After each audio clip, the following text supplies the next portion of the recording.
Assalamualaikum students. Today we will start exercise 1.2 of chapter number 1 real numbers that we are studying. So सबसे पहले अगर हम question 1 की बात करें तो क्वेश्चन 1 में ऑलरेडी जब प्रीवियस लेक्चर करवाया था प्रॉपर्टीज ऑफ रेडिकल में आपको एग्जांपल्स की हेल्प से समझा चुकी थी, वो बिल्कुल इजी है.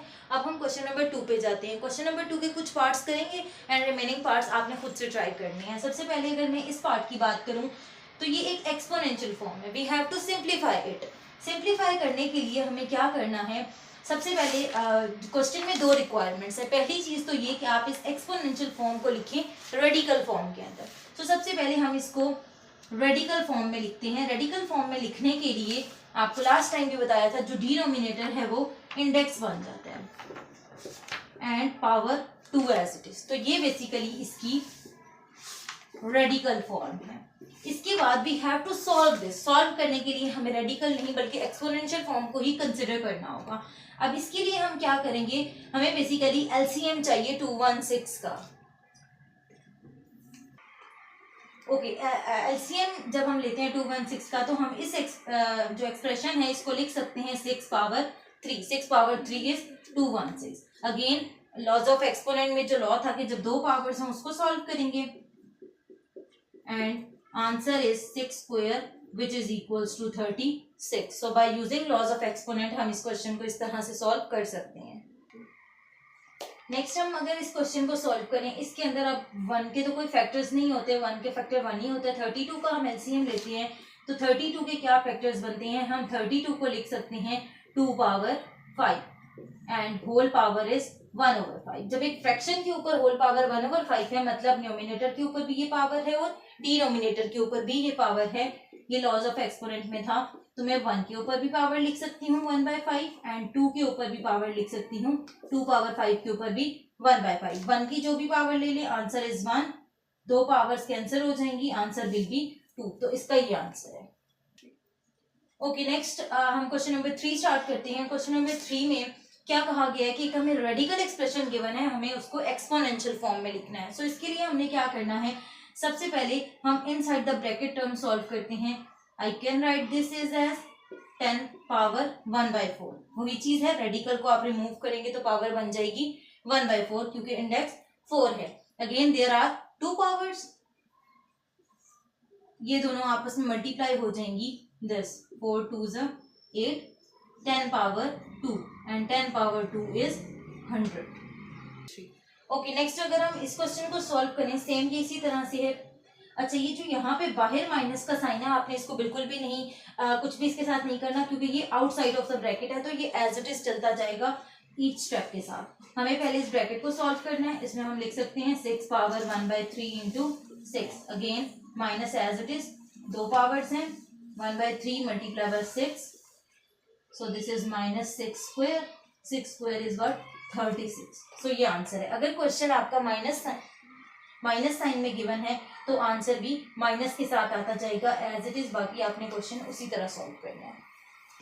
ओके, नाउ हम क्वेश्चन नंबर 4 पे जाते हैं. बेसिकली क्वेश्चन नंबर 4 में हम जितने भी हमने लॉज ऑफ रेडिकल एक्सपोनेंट पढ़े हैं उन सबको हम कंबाइन यूज करेंगे to solve such type of question. अब यहाँ पे आपने सबसे पहले एक्सपोनेंशियल फॉर्म गिवन है, बेसिस को देखना है. Basis are same. जब बेसिस सेम है मल्टीप्लाई के केस में पावर्स क्या हो जाती हैं, ऐड. तो सबसे पहले हम अगर न्यूमिनेटर को सॉल्व करें 1/5 प्लस 1/4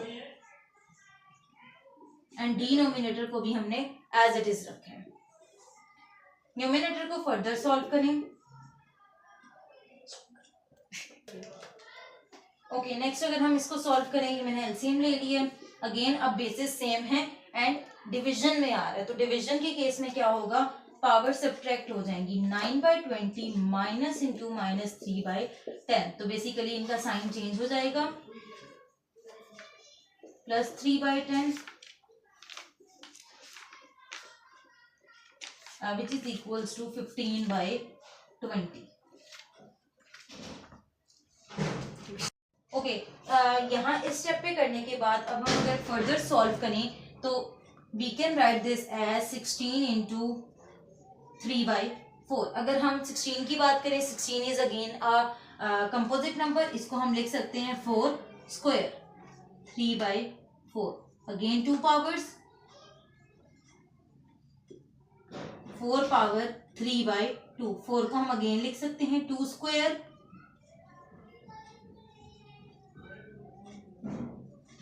सो हमारा आंसर आ जाएगा 2 power 3 which is equals to 8। Okay, next हमारे पास ये क्वेश्चन है। अब यहाँ पे आप देखें सारी बेसिस डिफरेंट है, हम कोई भी लॉज ऑफ एक्सपोनेंट यूज नहीं कर सकते जब तक कि हमारे पास बेसिस सेम ना हो। सो सबसे पहले हमें इनकी बेसिस सेम करनी है, एंड बेसिस सेम करने के लिए हमें इनका एलसीएम लेना पड़ेगा। हम 36 को लिख सकते हैं 6 स्क्वायर, 6 को 6 ही रहने देते हैं क्योंकि हमने बेस 6 बनानी है सबकी। यहाँ पे 6 बन गई, बेस सेम कर दी। यहाँ पे 8 को लिख सकते हैं 2 पावर 3 1/2, 27 को लिख सकते हैं 3 power 3 1/2 and whole power 3। Again ये बेसिस आपस में कैंसिल हो गई, 6 इंटू 6 1/2। ओके, यहाँ पे हमने 6 इंटू 6 और ये बेसिस को मैंने पावर्स 2 पावर्स थी उनको मल्टीप्लाई कर दिया, एंड होल पावर क्या है इस पे 3। अगर नेक्स्ट स्टेप पे जाएं, अगर हम न्यूमिनेटर को देखें, बेसिस आर सेम तो पावर्स क्या हो जाएंगी ऐड। यहाँ पे पावर क्या है 1, सो 6 इंटू 1 प्लस 1/2 ओवर, यहाँ पे बेसिस सेम नहीं है लेकिन पावर्स क्या है सेम है। आपको एक रूल बताया था कि अगर पावर सेम आ रही हैं तो हम बेसिस को मल्टीप्लाई करके पावर्स को सेम टाइम पे लिख सकते हैं, एंड होल पावर 3। ये हो जाएगा 3/2 and 6 into 3/2 whole power 3। Basis are same, operation is division, so exponent क्या हो जाएंगी subtract and whole power 3। 6 power क्या हो गया 0, 6 power 0 means 1, anything that is having power 0 means 1। तो 1 की पावर आप जो भी ले लेंगे आंसर क्या आ जाएगा 1।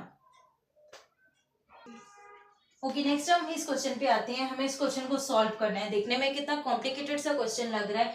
तो सबसे पहले हम क्या देख रहे हैं कि इन सब में इंडेक्स सेम है, तो रेडिकल का फर्स्ट लॉ यूज करते हैं। ये सब वैल्यूज मल्टीप्लाई हो रही हैं एंड इंडेक्स सेम है, दैट मीन्स हम इनको लिख सकते हैं under a single radical sign.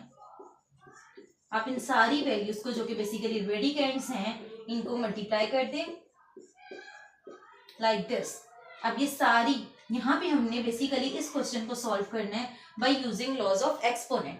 So A and A वाली वैल्यूज को आप कंबाइन करेंगे, बेसिस सेम है, ऑपरेशन क्या है डिवीजन। तो ये क्या हो जाएगा 3 - 3 पावर सब्ट्रैक्ट, देन बी के साथ भी यही काम होगा एंड सी के साथ भी। इसके बाद यहाँ पे a power 0, b power 0, c power 0।